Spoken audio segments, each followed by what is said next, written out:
Hey everybody, Adam from Atlas Gunworks. We had somebody on the Brian Enos forums ask us about, don't you want the guns to be tight? And the answer to that is yes and no.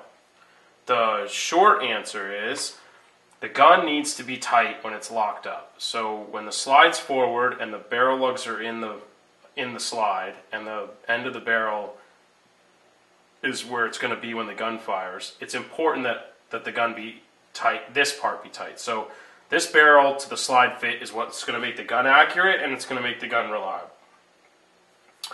So you see people going to a gun shop and they're like, oh, you know, this whatever gun's super tight. Well, this gun is rock tight. There's not a bit of movement in this gun. But if you have a gun that didn't take 20 hours to build, like this, you know, ultra custom gun, then if it's super tight like that, it becomes less reliable. So if it's a mass producer, whether it be SIG or STI or whoever, they can't make a gun super tight and then make it reliable at the same time, because they didn't do all the little things that we do internally to make these things run and to make them unlock super slick. So like this gun, you know, doesn't take anything, hardly anything to get this gun to unlock. So what's important is that barrel fit, and you can usually isolate the barrel and the slide and see if it moves. This gun has zero movement. That's perfect. So this gun will be super accurate. It's also super tight, so your buddies can go, oh, that's super tight, that's so cool, even though it really means almost nothing. But it is tight, and we can build them that way. We build them that way because people want them that way. My gun, if you took my match gun, it's not super tight, and it's super accurate, and I have no problem shooting well with it. In fact, if we were going to build me a gun that I was never going to sell, it wouldn't be this tight, because there's really just no purpose other than it's super cool. Or everybody thinks it's super cool. This is a cool gun. This is a customer's gun. It's got interchangeable breech face. It's 40 and 9mm. And then, so here's a customer's gun that they sent us that needed some work. And if you take the barrel and on this one, and even if I isolate it in the thing, I doubt you'll see that on the camera, but I can move that around in the bushing. This gun's going to be less accurate than that gun. And then this gun unlocks okay. This gun's super loose like this, and you can hear it. But that doesn't really matter. I shot this gun. I shot a knot group with this gun the other day at 7 meters. This gun shoots just fine. It's not as cool as this gun. It doesn't cost as much.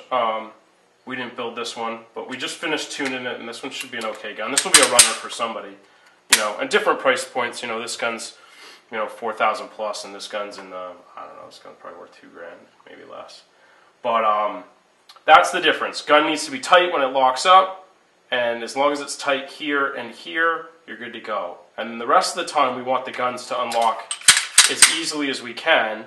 So what happens when the guns are hard to get them to lock up, or unlock very difficult, you know, there's really a lot of resistance there, a couple things are happening. One, the gun probably has, you know, it's got a bunch of sharp edges, and the barrel's not fit super well, so they use a heavier recoil spring. So if you bought a factory gun, that's what they're going to do. The factory gun's just going to use a 14-pound spring. It's going to slam everything that doesn't fit just right by each other, and the gun will work. Can you buy a factory gun and put a 10-pound spring in it and have it run? Sometimes, but not all the time. That's hit or miss. And it's really just luck of the draw.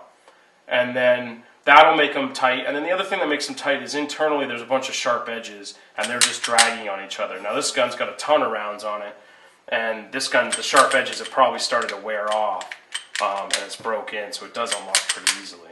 And there's a pretty light spring in it. But what you really want is, with a gun like this custom gun, everything was cut, all those edges were broken, and all that was fit together perfectly so that it won't have a break-in period. It'll immediately be like this, and then as it wears, it'll wear evenly across those.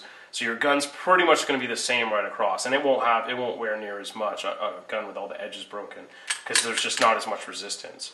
So when you have two sharp edges running against each other, eventually they start to break. And if we put a microscope on there, you'd see that there's chunks that break off. You might need a microscope to see them. But we control that. When we round all those edges and those two round edges run against each other, little pieces might flake off, but they're not getting the chunks, even under microscopes, you know, that are breaking off. And that's the difference. That's what the difference between a full custom and, you know, buying a production or a semi-custom gun. and the full custom guns are going to last longer, shoot better, be the same for the longest amount of time. I hope that helped. If you're having any problems with your gun, send it to us and we can tune them up on guns like this, and they'll leave with nice crisp short triggers. And if you want a full custom build like this one with perfect everything, then we'll build you one like that.